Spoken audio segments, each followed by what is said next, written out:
Inaabuso mo ba ang iyong sarili sa hindi pagtulog ng sapat na oras? Kasi nakalakihan na natin na dapat 7 hanggang 8 oras ang tulog upang maging malusog ang katawan at masigla ang isip. Pero hindi naman pala. Depende ito sa edad, ayon sa science. Ha? Ano yun?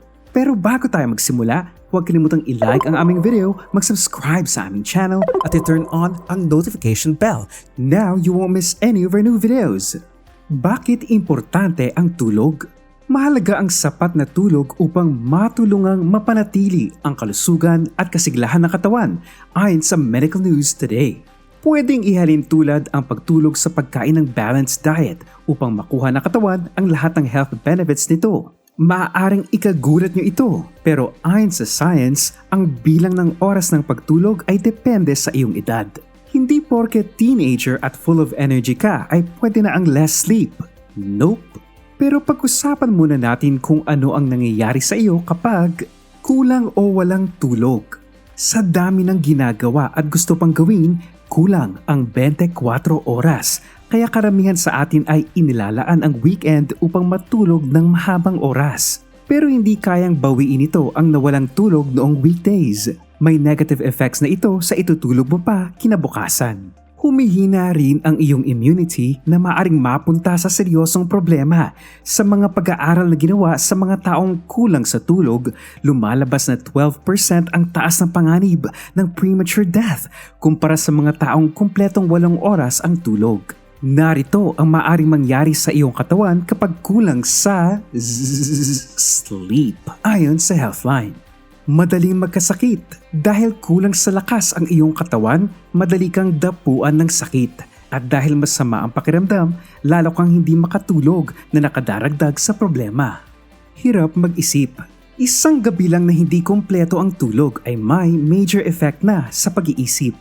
Sa isang pag-aaral na inilabas ng experimental brain research, 18 lalaki ang binigyan ng gawain. Lumabas na natapos ng mahusay ang task pagkaraan ng masarap na tulog. Pero nagkaroon ng problema sa reasoning, oras, alertness, memorya at decision-making nang ginawa nila ang task ng kulang sa tulog. Nagiging malilimutin. Kainis na hindi mo matandaan kung saan mo nailagay ang iyong salamin only to know na suot mo pala.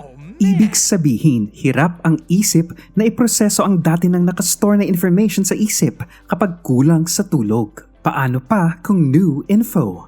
Tumataba. Akala ng iba, mabilis pumayat kapag di nakatutulog sa oras. Kabaliktaran. Sa isang pag-aaral na ginawa sa higit 20,000 adults, lumabas na ang mga taong kulang sa 5 oras ang tulog ay tumaba at ang iba ay naging obese pa sa loob ng 3 taon. Samantalang ang mga taong kumpletong 8 oras ng tulog ay hindi. Prone sa aksidente. Dahil aantok-antok, mas mataas ang panganib na maaksidente kapag nagmamaneho kung less than 6 hours lang ang tulog. Ayon sa National Sleep Foundation. Siguruhin kumpleto ang tulog bago magmaneho, lalo na kung long drive. Maaari ka ring mahilo at bumagsak habang naglalakad. Mabilis magka-wrinkles. Huwag magtaka na pagharap sa salamin ay may age spots, wrinkles, fine lines at medyo nagsasag ang balat. In other words, premature aging. Epekto yan ng puyat. Kailangan mo ng beauty rest para manumbalik ang dating ganda. Panganib ng diabetes. May research studies na nakatuklas na ang 7 hanggang 8 oras na mahimbing na tulog ay ang optimal range upang maiwasan ang insulin issues na maaring mapunta sa diabetes. Hirap ang puso. Ayon sa analysis na lumabas sa European Heart Journal, ang chances na magkaroon ng coronary heart disease o stroke ay mataas kung kulang sa tulog. Please lang, isa puso ang pagtulog. Tumataas ang panganib ng cancer. Ang kulang sa tulog ay associated sa mataas na panganib na magkaroon ng breast cancer, prostate cancer at colorectal cancer ayon sa American Academy of Sleep Medicine. Apektado ang emosyon. Kaya madalas na walang pasensya, irritable at paiba-iba ang mood. Kapag malala na ang epekto ng kulang sa tulog, parang zombie na nagkakaroon ng visual at auditory hallucinations at manic depression. Kumonsulta agad sa doktor. Nababawasan ang gana sa sex. Kung ang tulog mo ay 5 hours or less, bumababa ang iyong sex hormone levels mula 10 hanggang 15%. Kung laging ganito ang sleeping habits mo, magtutuloy-tuloy ang pagbaba ng testosterone levels hanggang sa mawalan na ng drive. Gusto mo ba yun? Syempre, hindi. Ano ang koneksyon ng iyong edad at pagtulog? Ang 7 hanggang 8 oras na mahimbing na tulog ay hindi applicable sa lahat ng tao. Ibig sabihin, bawat edad ay may kanya-kanyang bilang ng oras ng pagtulog ayon sa mga siyentipiko. Sa pagtulog, ang ibig sabihin ay mahimbing na tulog, hindi basta nakapikit lang ang mata pero buhay na buhay pa ang diwa. Tingnan kung nasusunod ito. Bagong panganak o hanggang 3 buwan. Kailangan nila ng 14 hanggang 17 oras na tulog araw-araw. Kaya mommies, huwag mag-alala kung si baby ay laging tulog. Natural din na pabago-bago ang sleep patterns nila. Minsan maghapon silang tulog, minsan naman buong magdamag. Infants, 4 hanggang 11 buwan. Kailangan nila ng 12 hanggang 15 oras na tulog. Sa ika-6 na buwan, nagsisimula na siyang magkaroon ng regular sleeping pattern. Mas matagal na ang tulog ni baby sa gabi. Kung may anak kang 1 hanggang 2 taong gulang o toddlers, siguruhing makatulog siya ng 11 hanggang 14 na oras araw-araw. Karaniwang sa ganitong edad sila hindi na madalas mag-nap.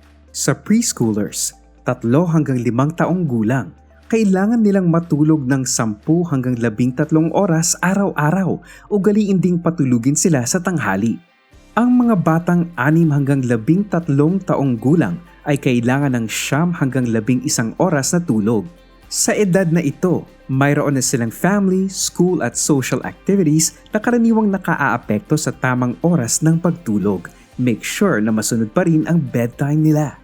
Teenagers, 14 hanggang 17 taong gulang. Crucial ang edad na ito dahil sa exposure sa social media, pero kailangan pa rin nilang sundin ang 8 hanggang 10 oras na mahimbing na pagtulog. Young adults, 18 hanggang 25 taong gulang.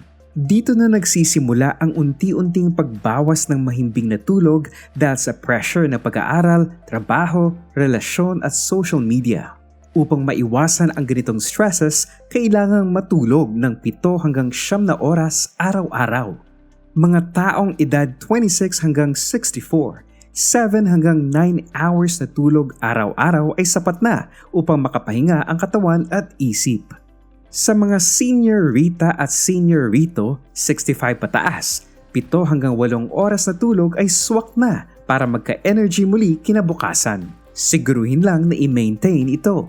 Reminder lang na iba-iba ang tao at may kanya-kanyang pangangailangan na maaaring magbago ng oras ng pagtulog, tulad ng may sakit, stressed o yung mga taong sobrang active na mas kailangan ang mahabang oras ng tulog upang mag-recharge. Maaaring kailangan din nila ng power naps during the day. Upang maging mahimbing at masarap ang tulog, importante ang quality sleep at mahimbing na tulog upang ma-maintain ang overall health. Pero hindi naman lahat ng tao ay madaling makatulog, kaya narito ang tips na pwede mong gawin upang feeling refreshed pagkagising sa umaga. Pumili ng komportableng higaan. Dapat ang mattress at mga unan ay hindi matigas at hindi rin naman sobrang lambot. Masakit sa katawan ang mga ito at lalo kang hindi makatutulog ng maayos. Kaya pumili ng quality mattress at pillows para heaven ang tulog. Iwasang matulog ng mahaba sa tanghali. 15 hanggang 30 minutong naps ay sapat na upang maging rested kapag pagod, pero iwasang mas mahaba pa rito dahil mahihirapan kang makatulog sa gabi. Huwag gawing umaga ang gabi at gabi ang umaga. Nakalilito ba? Simple lang naman, matulog sa gabi at gumising sa umaga. Huwag matulog sa umaga at gising magdamag. Ayon sa Healthline, kapag gising sa gabi, magdudulot ito ng sleep deprivation at mas vulnerable ka sa respiratory infections tulad ng sipon at lagnat na pwedeng mauwi sa mas malalang sakit sa baga. Ingats! Ihanda ang sarili sa pagtulog. 2 oras bago matulog, dapat sleep mode ka na. So, relax at ipahinga ang katawan. Alisin din sa isip ang mga stress ng araw na iyon. This way, alam ng katawan at isip mo na rest time na. Magbasa o mag-meditate bago maligo ng warm water. Limitahan ang inuming may caffeine. 8 oras bago matulog, iwasan ang pag-inom ng mga inuming may caffeine tulad ng kape at tea. Ang caffeine ay nagpapasigla ng metabolism na maaring makaapekto sa iyong pagtulog. Iwasan ang sigarilyo at alcohol. 4 na oras bago matulog, huwag nang manigarilyo at uminom ng alcohol. Oo nga't nakatutulong ang alcohol para makatulog, pero once mawala ang epekto nito, magigising ka at mahihirapan ka nang makatulog muli. Bawasan ang liwanag at ingay sa room. Ang liwanag ay nakaaapekto sa natural sleep rhythm ng katawan, kaya gawing dim light ang room.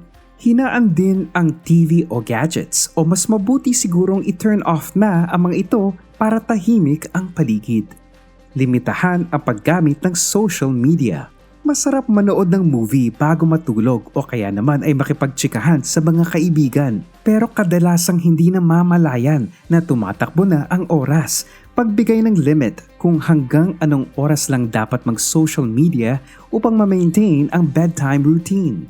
Huwag kumain ng marami sa gabi. 2 oras bago matulog, iwasan ng kumain ng heavy meal, lalo na ang spicy food. Pwede kasi mag-cause ito ng indigestion o discomfort na nakasisira ng tulog.